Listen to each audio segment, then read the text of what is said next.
Hi friends, आप देख रहे हैं एक्सेलेंट कोचिंग क्लासेस और मैं हूं शंकर जाट।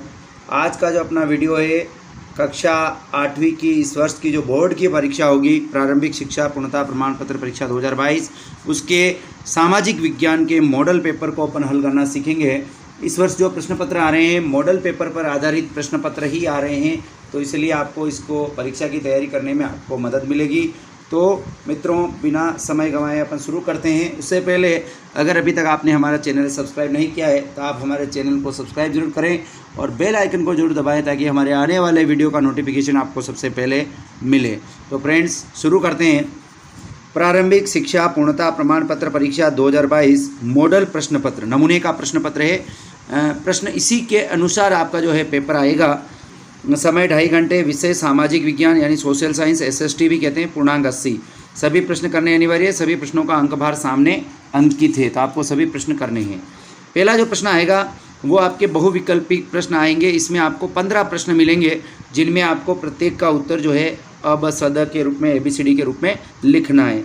तो इसमें मॉडल पेपर में अपने पहला प्रश्न दिया गया है, 1817 में स्कॉटलैंड के अर्थशास्त्री और राजनीतिक दार्शनिक जेम्स मिल ने 3 विशाल खंडों में कौन सी किताब लिखी थी। तो स्कॉटलैंड का जो अर्थशास्त्री था दार्शनिक और जेम्स मिल, तो जेम्स मिल ने कौन सी 3 खंडों वाली विशाल खंडों वाली किताब लिखी थी। तो 4 किताबों के नाम है the great rebellion, history of Indian mutiny, history of British India, उपरोक्त में से कोई नहीं। तो इस जेम्स मिल ने जो किताब लिखी थी उसका नाम था हिस्ट्री ऑफ ब्रिटिश इंडिया। तो अपना सही उत्तर होगा हिस्ट्री ऑफ ब्रिटिश इंडिया। अब इसके साथ इंग्लिश मीडियम वाले विद्यार्थियों के लिए भी यह क्वेश्चन दिया गया है, तो आप भी इसको इंग्लिश में पढ़ के इसका आंसर लिख सकते हैं, हिस्ट्री ऑफ ब्रिटिश इंडिया। तो ये था अपना पहले का क्वेश्चन नंबर 1। पहले का क्वेश्चन नंबर 2, 19वीं और 20वीं शताब्दियों के दौरान 1940 में महाराष्ट्र में कौन सा जनजातीय विद्रोह हुआ था। तो 19वीं और 20वीं शताब्दी के दौरान 1940 में महाराष्ट्र में कौन सा जनजातीय विद्रोह हुआ था 19वीं और 20वीं शताब्दी में। तो 4 आंसर यहाँ दिए गए हैं, कोल विद्रोह, संथाल विद्रोह, वर्ली विद्रोह और बस्तर विद्रोह। तो अपन ने पाठ्यपुस्तक में पढ़ा है और पाठ्यपुस्तक के आर्डर में 1940 में जो महाराष्ट्र में जनजातीय विद्रोह था उसका नाम था वर्ली विद्रोह, और यहाँ अपना सही उत्तर होगा स। तीसरा क्वेश्चन पहले का सरल है, स्वामी विवेकानंद का मूल नाम क्या था, अपन ने पढ़ा है। तो यहाँ 4 आंसर दे रखे हैं, वीरेंद्रनाथ दत्त, नरेंद्र दत्त, धनपत राय और देवदत्त। तो अपने को मालूम है कि स्वामी विवेकानंद के जो बचपन का नाम था वो नरेंद्र था, तो यहाँ सही उत्तर है नरेंद्रनाथ दत्त, ब अपना सही उत्तर होगा ब। चौथा प्रश्न, निम्नलिखित में से कौन सा मानव निर्मित संसाधन है। 4 ऑप्शन दे रखे हैं, झरने का जल, उष्णकटिबंधीय वन, उष्णकटिबंधीय अर्ध उष्णकटिबंधीय वन, उष्णकटिबंधीय वन और कैंसर उपचार की औषधियाँ। तो यहाँ सही उत्तर होगा अपना द, कैंसर उपचार की औषधियाँ। यानी मानव के द्वारा जो बनाई गया संसाधन है वो कैंसर उपचार की औषधियाँ हैं, बाकी सब ये प्रकृति से प्राप्त संसाधन है। तो अपना मानव निर्मित जो संसाधन है वो सही उत्तर होगा द, कैंसर उपचार की औषधियाँ। क्वेश्चन नंबर 5, निम्नलिखित में से कौन सा कारक मृदा निर्माण का नहीं है। निम्नलिखित में से कौन सा कारक मृदा निर्माण का नहीं है, यानी ऐसा कौन सा कारक है जो मृदा का निर्माण नहीं करता है। तो देख लेते हैं, 4 उत्तर दिए गए हैं, समय, जैव पदार्थ, मृदा का गठन और स्थलाकृति। यानी मृदा निर्माण का जो कारक है, देखो समय के साथ भी मृदा बनती है, जैव पदार्थों से भी मृदा बनती है, स्थलाकृतियों से भी मृदा का निर्माण होता है, लेकिन मृदा का गठन ये कोई कारक ही नहीं है। तो अपना सही उत्तर होगा स, ये मृदा निर्माण का कारक नहीं है। क्वेश्चन नंबर 6, कॉफ़ी का प्रमुख उत्पादक देश है। कॉफ़ी जो है सबसे ज़्यादा कहाँ उत्पादित होती है। तो भारत, रूस, ब्राज़ील और चीन। तो यहाँ सही उत्तर है अपना ब्राज़ील। कॉफ़ी का सबसे प्रमुख उत्पादक जो देश है वो ब्राज़ील है, तो अपना सही उत्तर हो जाएगा स, ब्राज़ील। 7वां क्वेश्चन, धर्मनिरपेक्षता से तात्पर्य है राज्य का अपना धर्म। तो राज्य का अपना धर्म होता ही नहीं है, धर्मनिरपेक्षता में ये आशय नहीं है। राज्य द्वारा चुने गए धर्म से राज्य किसी धर्म को चुनता है, ऐसा भी नहीं है। धर्म को राज्य से अलग रखने की अवधारणा, ये हो सकता है। धर्म सभा द्वारा चुने गए धर्म से, ये भी नहीं है। तो इसका मतलब अपना सही उत्तर होगा धर्मनिरपेक्षता से आशय है कि धर्म को राज्य से अलग रखने की अवधारणा, यानी राज्य का कोई धर्म नहीं है, सभी व्यक्ति अपना धर्म मानने के लिए स्वतंत्र। इस प्रकार की जो अवधारणा है वो धर्मनिरपेक्षता कहलाती है, स अपना सही आंसर होगा। 8वां प्रश्न, प्राचीन भारत में कितने स्थानीय कानून थे। 50, 65, 100 और असंख्य। तो यहाँ सही उत्तर होगा द, असंख्य। कई ऐसे जो थे स्थानीय कानून थे, असंख्य कानून थे। 9वां प्रश्न, संविधान के अनुच्छेद 39A में कौन से नागरिकों को वकील मुहैया कराने की जिम्मेदारी राज्य के ऊपर सौंपी गई है। जो गरीब है, जो अमीर है और वह दोनों और कोई नहीं। तो संविधान के अनुच्छेद 39A में जो गरीब हैं उनको वकील मुहैया करने की जो जिम्मेदारी है राज्य के ऊपर सौंपी गई है। तो यहाँ उत्तर होगा अ, जो गरीब है। अकेले उड़ीसा में कितने जनजातीय समूह रहते हैं? अकेले उड़ीसा में कितने जनजातीय समूह रहते हैं? 60, 50, 60 से कम, 60 से ज़्यादा। तो 60 से कम, लगभग स जो है अपना सही आंसर होगा। ये था अपना क्वेश्चन नंबर 10। आगे देख लेते हैं क्वेश्चन नंबर 11। क्वेश्चन नंबर 11 है, निम्न में से हुरडा सम्मेलन की अध्यक्षता किसने की थी? भक्त सिंह, महाराणा जगत सिंह द्वितीय, अभय सिंह और सवाई जय सिंह। तो हुरडा सम्मेलन जो 1734 में आयोजित हुआ था अपन ने पढ़ा है, और इसमें हुरडा सम्मेलन की जो अध्यक्षता की थी वो सवाई जय सिंह ने की थी। तो अपना सही उत्तर हो जाएगा the Sawai Jai Singh. Question number 12, Rajasthan में 1857 की क्रांति का प्रारंभ सर्वप्रथम कहाँ हुआ? कोटा, नीमच, नशीराबाद और एरिनपुरा। तो अपन ने 1857 की क्रांति में पढ़ा है कि राजस्थान में 1857 की क्रांति का जो प्रारंभ हुआ था नशीराबाद की छावनी से हुआ था। तो सबसे पहले प्रारंभ हुआ था नशीराबाद। सब अपना सही उत्तर होगा। 13वां क्वेश्चन, राजस्थान के किस भौगोलिक क्षेत्र में जनसंख्या घनत्व सबसे कम पाया जाता है? जनसंख्या घनत्व सबसे कम यानी जहाँ कम लोग रहते हैं, अधिक भूभाग पर कम लोग रहते हैं। तो अरावली पर्वतमाला, पूर्वी मैदान, मरुस्थल प्रदेश और हाड़ौती का पठार। तो यहाँ जो है मरुस्थली प्रदेश में लोगों का जो निवास है वो कम है, अधिक क्षेत्रफल पर कम लोग रहते हैं, तो ये घनत्व वहाँ कम पाया जाता है। तो मरुस्थल प्रदेश सही उत्तर होगा स। 14वां क्वेश्चन, मुख्यमंत्री राजश्री योजना का मुख्य उद्देश्य है? मुख्यमंत्री राजश्री योजना का मुख्य उद्देश्य बाल विवाह से मुक्ति प्रदान करना, गरीब महिलाओं को रोजगार देना, लड़कियों में शिक्षा एवं स्वास्थ्य की स्थिति में सुधार करना, ग्रामीण महिलाओं के जीवन स्तर में सुधार करना। तो ये मुख्यमंत्री राजश्री जो योजना है लड़कियों की शिक्षा और स्वास्थ्य की स्थिति में सुधार करने से संबंधित है। तो स अपना सही उत्तर होगा। क्वेश्चन नंबर 15, हमारे देश में किस संविधान संशोधन विधेयक में पंचायती राज व्यवस्था की स्थापना की गई है? तो 73वें संविधान संशोधन के तहत अपने राज्य में, अपने देश में पंचायती राज लागू किया गया। 73वें संविधान संशोधन, और यहाँ सही उत्तर होगा अपना द पंचायती राज व्यवस्था का 73वां संविधान संशोधन। फिर एक बार ये पहले के आपके 15 प्रश्न थे, एक एक नंबर का एक एक प्रश्न है, ऑब्जेक्टिव टाइप क्वेश्चन आएंगे 15। तो उनको आप सावधानी से चारों उत्तर को पढ़ें और फिर सही उत्तर को छांटें। क्वेश्चन नंबर इसका दूसरा, सही विकल्प चुनकर रिक्त स्थान भरिए। तो इसमें आपको रिक्त स्थान भरने से संबंधित प्रश्न देख लेते हैं। ये आपके 8 प्रश्न आएंगे, एक एक नंबर का होगा, प्रत्येक प्रश्न 8 नंबर का होगा। दूसरे का पहला प्रश्न है, असम के आदिवासी में काम करने के लिए जाने लगे, कोयला खदान और चाय बागान। तो अपने को मालूम है असम में कोयला खदान नहीं है, चाय के बागान है। तो असम के आदिवासी चाय बागानों में काम करने के लिए जाने लगे। तो सही भरना है आपको चाय बागानों। दूसरा प्रश्न, ब्रिटिश संसद ने 1858 में एक कानून पारित किया और ईस्ट इंडिया कंपनी के सारे अधिकार किसको सौंप दिए, के हाथ में सौंप दिए? तो 1857 की क्रांति हुई, उसके बाद ब्रिटिश संसद ने एक कानून पारित किया था और उसमें ईस्ट इंडिया कंपनी के जो सारे अधिकार थे वो ब्रिटिश साम्राज्य को सौंप दिए थे। यानी अब कंपनी के हाथ में कुछ नहीं रहा था, ब्रिटिश साम्राज्य को सौंप दिए थे। तो अपना सही उत्तर होगा ब्रिटिश साम्राज्य। भारत एक धर्मनिरपेक्ष है देश या राज्य? तो संविधान में जो है राज्य शब्द यूज किया गया है। तो अपना यहाँ जो है देश और राज्य में से आप राज्य भरेंगे। भारत एक धर्मनिरपेक्ष राज्य है, राज्य की अवधारणा के आधार पर यहाँ राज्य लिखना है। चौथा प्रश्न, घरेलू हिंसा महिला सुरक्षा कानून से लागू हुआ था 2002 या 2006? तो 2006 से घरेलू हिंसा महिला सुरक्षा कानून लागू हुआ था। तो अपन भरेंगे 2006। सतत विकास लक्ष्य में लक्ष्यों का चयन किया गया है। सतत विकास लक्ष्य में कितने लक्ष्यों का चयन किया गया है, 17 या 19? तो यहाँ जो है 17 लक्ष्य का चयन किया गया। तो 17 अपन भरेंगे, सतत विकास में 17 लक्ष्य अपने।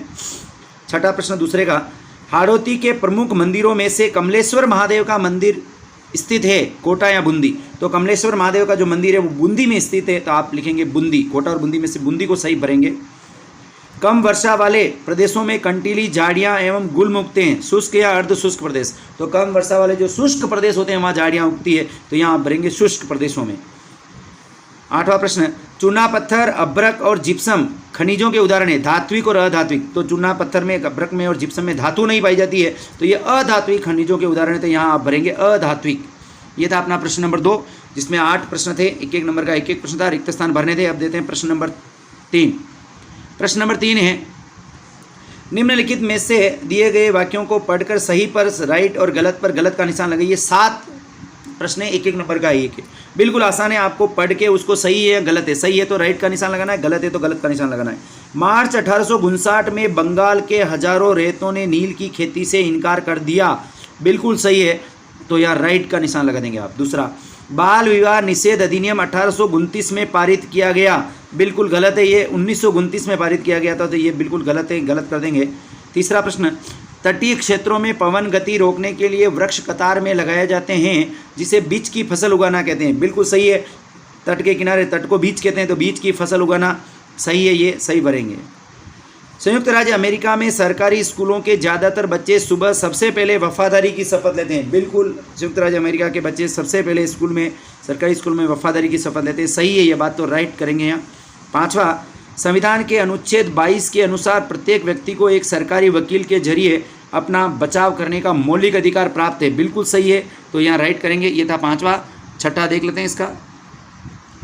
छठा प्रश्न है, भारत में लगभग 500 से अधिक आदिवासी समूह है, बिल्कुल सही है, आदिवासी समूह 500 से अधिक है।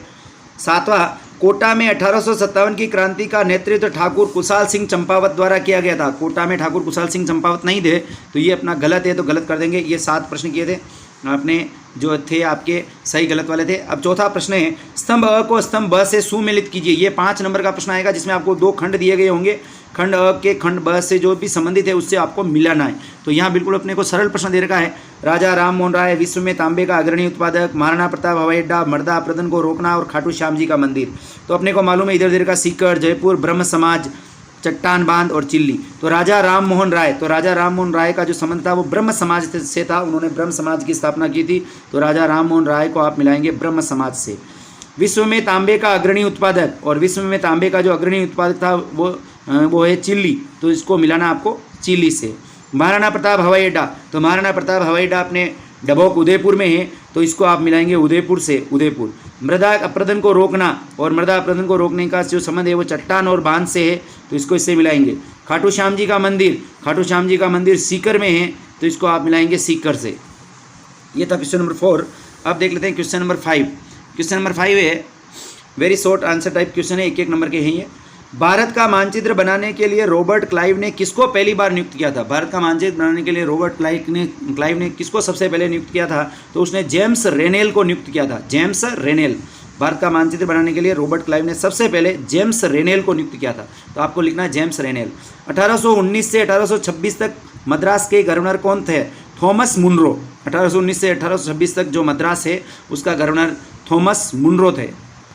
प्राकृतिक संसाधन कहाँ से प्राप्त होते हैं? तो अपन ने पढ़ा है, प्राकृतिक नाम से स्पष्ट है, प्रकृति से प्राप्त होते हैं, तो अपना उत्तर लिखना है प्राकृतिक संसाधन कहाँ से प्राप्त होते हैं? प्रकृति से, तो प्रकृति से इसका सही उत्तर हो जाएगा। फिर है अगला अपना क्वेश्चन नंबर 8, प्रश्न नंबर 8, जल संग्रहण के कोई 2 उपाय लिखिए। तो जल संग्रहण के 2 उपाय, एक तो टाँका बनाकर, और दूसरा जो पुराने जल स्रोत है उनमें जल संग्रह करना। पुराने जल स्रोत यानी जिसमें पानी अभी नहीं है तो उनको साफ सफाई करके उनमें भी आपको जल का संग्रह अपन कर सकते हैं। तो 2 उपाय, टाँका बनाकर या पुराने जल स्रोतों में जल संग्रह करना। 9वां प्रश्न, कानून बनाने में सबसे महत्वपूर्ण भूमिका किसकी होती है? तो कानून बनाने का जो काम करती है वो व्यवस्थापिका करती है, तो यहाँ आपको भरना है व्यवस्थापिका। तो ये था अपना क्वेश्चन नंबर 9। आगे देख लेते हैं क्वेश्चन नंबर 10। अब एक खंड ब, और खंड ब में प्रश्न नंबर 10 से 17 तक यानी 8 प्रश्न है। ये 3-3 नंबर के प्रश्न है, यानी कुल 24 नंबर के प्रश्न है, तो इनका आपको जो उत्तर देना है वो थोड़ा सा बड़ा लिखना है। 10वां प्रश्न है, बंगाल के नवाबों और ईस्ट इंडिया कंपनी के बीच किन बातों पर विवाद थे? कोई 3 कारण लिखिए, यानी बंगाल के नवाब और ईस्ट इंडिया कंपनी इनके बीच जो विवाद था वो किन 3 बातों को लेकर था, या कोई 3 बात लिखिए। तो इसमें आपको 3 बातें लिखनी है। पहली बात तो नवाब के अधिकारियों की अनुचित मांगे, यानी नवाब के अधिकारी जो थे वो कंपनी से अनुचित मांग करते थे। दूसरा, कंपनी को अधिक चुंगी कर चुकाना पड़ता था। दूसरी उनका विवाद का विषय जो था वो था कंपनी द्वारा कंपनी को अधिक चुंगी कर चुकाना पड़ता था। और तीसरा, कंपनी को अपनी आबादी बढ़ाने और किलों का पुनर्निर्माण करने की अनुमति नहीं थी। तो 3 बातों पर उनके विवाद था, कंपनी को अपनी आबादी बढ़ाने की और अपने किले जो थे उनका पुनर्निर्माण करने की अनुमति नहीं दी गई थी। तो इन 3 बातों के ऊपर नवाब और ईस्ट इंडिया कंपनी में विवाद था। फिर लेते हैं क्वेश्चन नंबर 11, क्वेश्चन नंबर 11। 1857 की बगावत के फलस्वरूप अंग्रेजों ने अपनी नीतियों को किस तरह बदला? कोई 3 नीतियाँ लिखिए। तो अंग्रेजों ने 1857 की क्रांति के बाद अपनी नीतियों को बदल दिया था। पहली नीति तो उन्होंने बदली थी कि महत्वपूर्ण जो हथियार थे वो भारतीय सैनिकों से लेकर अंग्रेजी सैनिकों को सौंप दिए थे। तो 1857 की क्रांति के बाद जो महत्वपूर्ण हथियार थे वो भारतीय सैनिकों से लेकर अंग्रेजी सैनिकों को सौंप दिए थे। दूसरा, स्थानीय राजा कौन से? वो जिन्होंने 1857 की क्रांति में ईस्ट इंडिया कंपनी का साथ दिया था। तो उन्होंने अंग्रेजों का साथ दिया था। तो स्थानीय राजाओं के प्रति नरम रुख अपनाया, उन राजाओं के प्रति जिन्होंने कंपनी का या अंग्रेजों का साथ दिया था। और तीसरा, अंग्रेजों ने भारत का शासन अब कंपनी की बजाय ब्रिटिश साम्राज्य को सौंप दिया था। तो पहले कंपनी भारत का शासन चलाती थी, लेकिन 1857 की क्रांति के बाद भारत का जो शासन है ब्रिटिश साम्राज्य को सौंप दिया था। ये था अपना क्वेश्चन नंबर 11। अब लेते हैं क्वेश्चन नंबर 12। क्वेश्चन नंबर 12 है संसाधन क्या है, व्हाट इज रिसोर्स, संसाधन क्या है। तो इसका सीधा सा उत्तर है कि मनुष्य के उपयोग में आने वाली सभी वस्तुएं संसाधन कहलाती है। तो मनुष्य जिन वस्तुओं का अपने जीवन में उपयोग करता है, प्रतिदिन उपयोग करता है, तो वो सभी वस्तुएं संसाधन है, रिसोर्सेज, जैसे जल, अनाज, दैनिक उपयोग की वस्तुएं, खनिज आदि, ये सभी संसाधन हैं। तो ये था अपना क्वेश्चन नंबर 12। अब ले लेते हैं क्वेश्चन नंबर 13। प्रश्न 13, बायोगैस संयंत्र का चित्र बनाकर नामांकन कीजिए। तो बायोगैस संयंत्र का चित्र जो है किस प्रकार बनता है वो भी अपन देख लेते हैं। बायोगैस संयंत्र का चित्र,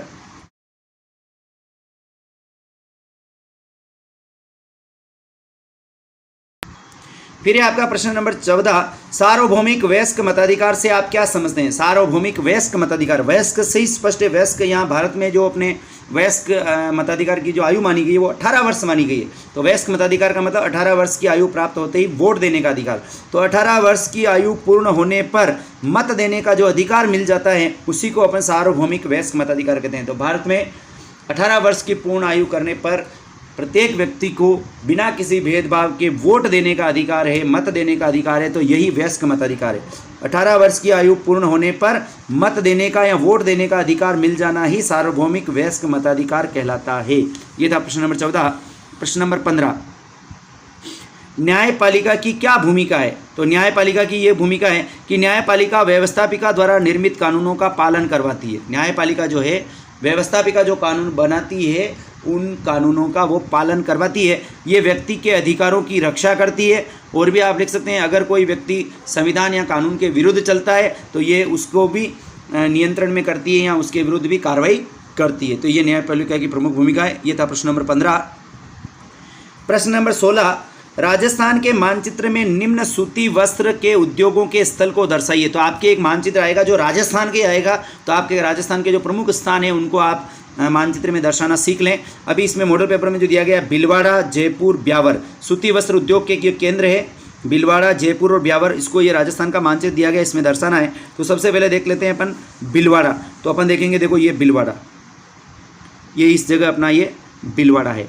फिर है आपका जयपुर, और ये अपन ऊपर देखेंगे, ये ऊपर की तरफ ये जयपुर है। और फिर है ब्यावर, ब्यावर जो है अजमेर ज़िले में इस जगह है, तो यहाँ आप दर्शाएंगे ब्यावर।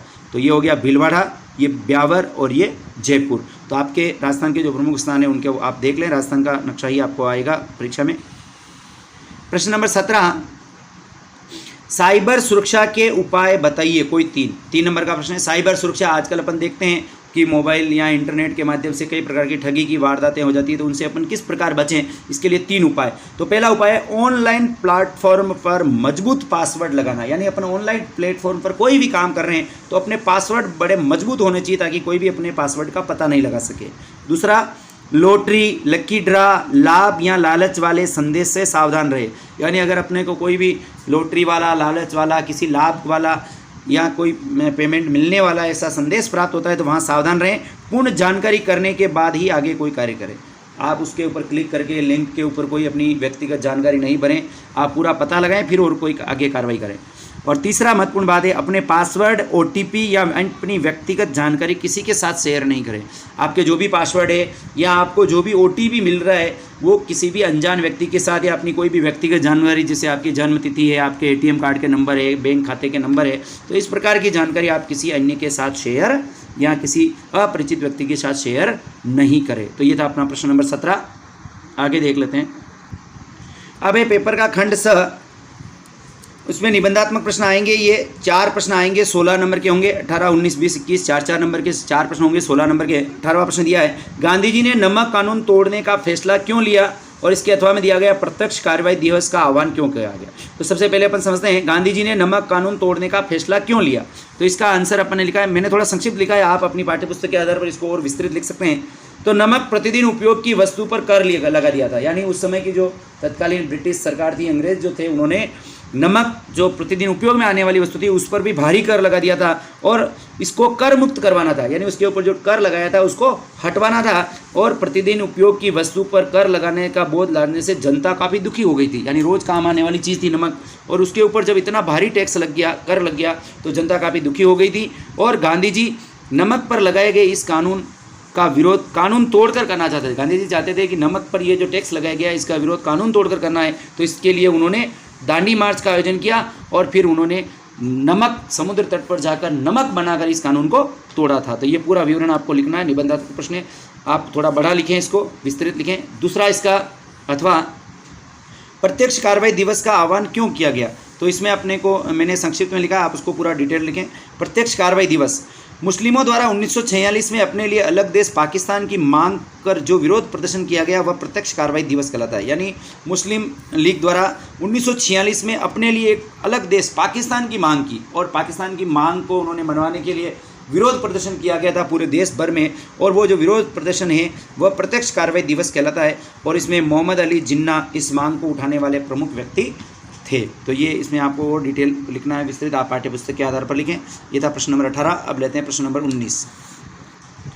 प्रश्न नंबर 19, विश्व में की जाने वाली कृषि को किन किन आधार पर निर्वाह कृषि और वाणिज्यिक कृषि में वर्गीकृत किया गया है। यानी विश्व में जो भी खेती होती है उसको किस आधार पर निर्वाह कृषि और वाणिज्यिक कृषि दो वर्गों में बांटा गया है, उसके आधार क्या है। तो इसका अपन ने लिखा है कि निर्वाह कृषि या वाणिज्यिक कृषि वर्गीकरण के जो आधार है, सबसे पहले तो भौगोलिक दशा, भौगोलिक दशा के आधार पर कृषि को बांटा गया है कि वहाँ की भौगोलिक दशा कैसी है, जलवायु कैसी है, सिंचाई व्यवस्था कैसी है, तापमान कैसा है, तो इसके आधार पर उसको निर्वाह या वाणिज्यिक कृषि माना गया। दूसरा, उत्पादन की मांग, यानी जो भी कृषि हो रही है उस कृषि के पीछे उत्पादन की मांग कैसी है, तो ये भी निर्वाह कृषि या वाणिज्यिक कृषि को वर्गीकरण का आधार है। श्रम और पूंजी, वहाँ जो है श्रम उपलब्ध है या नहीं है, पूंजी का इन्वेस्टमेंट का जो भी व्यवस्था है वो है या नहीं है। और चौथा आधार है इसका प्रौद्योगिकी या तकनीकी का स्तर, यानी जो भी अपन कृषि कर रहे हैं उसमें टेक्नोलॉजी या प्रौद्योगिकी का कितना उपयोग हो रहा है, उसके आधार पर अपन इस कृषि को निर्वाह कृषि और वाणिज्यिक कृषि में बांट सकते हैं। तो इन चारों बिंदुओं के ऊपर आप थोड़ा विस्तृत उत्तर लिखें।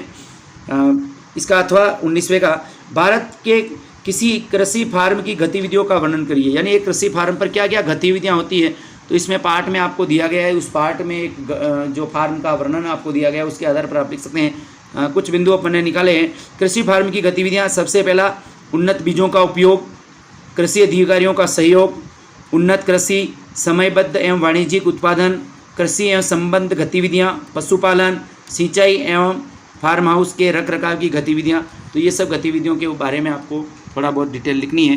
तो ये अब था अपना 19वां प्रश्न। आगे देख लेते हैं 20वां प्रश्न है, भारतीय संविधान में उल्लेखित मौलिक अधिकारों में से कोई दो मौलिक अधिकारों के बारे में विस्तार से लिखिए। तो भारतीय संविधान में अपने जो मौलिक अधिकार दिए गए हैं उसमें कोई दो मौलिक अधिकार के बारे में आपको विस्तार से लिखना है। तो सबसे पहले अपन सभी मौलिक अधिकार को समझ लेते हैं। तो भारतीय संविधान में जो मौलिक अधिकार दिए गए हैं उसमें नंबर 1 समानता का अधिकार, नंबर 2 स्वतंत्रता का अधिकार, नंबर 3 शोषण के विरुद्ध अधिकार, नंबर 4 धार्मिक स्वतंत्रता का अधिकार, नंबर 5 संस्कृति एवं शिक्षा संबंधी अधिकार और नंबर 6 संवैधानिक उपचारों का अधिकार। तो ये प्रमुख 6 मौलिक अधिकार हमें भारतीय संविधान के द्वारा प्रदान किए गए हैं।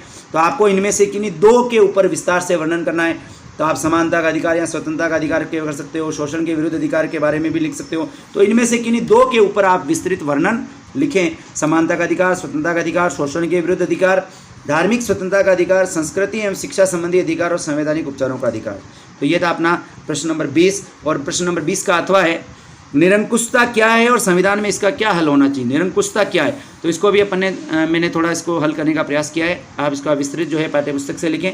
निरंकुशता किसी राज्य द्वारा मनमानी से शासन चलाना, या राज्य या व्यक्ति भी हो सकता है। तो किसी राज्य या किसी व्यक्ति के द्वारा मनमानी से जो शासन चलाता है उसको अपन कहते हैं निरंकुशता। किसी व्यक्ति द्वारा अपनी बातों को ही कानून समझना, यानी कोई व्यक्ति जो संविधान के उच्च पद पर पदासीन है और वो अपनी बात को ही कानून समझता है, यानी संविधान से परे वो शासन चलाता है, तो उसको निरंकुशता कहते हैं। संविधान से परे शासन चलाना निरंकुशता कहलाता है। संविधान से परे शासन चलाना निरंकुशता कहलाता है।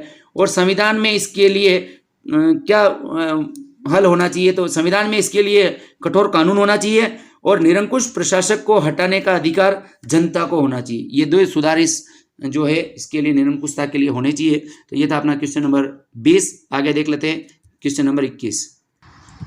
अपना जो पेपर है उसका अंतिम प्रश्न नंबर 21 है, राजस्थान का एकीकरण कितने चरणों में संपन्न हुआ और मध्य संघ में कौन कौन सी रियासतें शामिल थी। दो प्रश्न है, राजस्थान का एकीकरण कितने चरणों में संपन्न हुआ और मत्स्य संघ में कौन कौन सी रियासतें शामिल थी। 4 नंबर का प्रश्न है। तो आप पहले प्रश्न का उत्तर लिखिए कि राजस्थान का एकीकरण कितने चरणों में संपन्न हुआ, तो आप उत्तर लिखेंगे राजस्थान का एकीकरण 7 चरणों में संपन्न हुआ। कितने चरणों में? 7 चरणों में।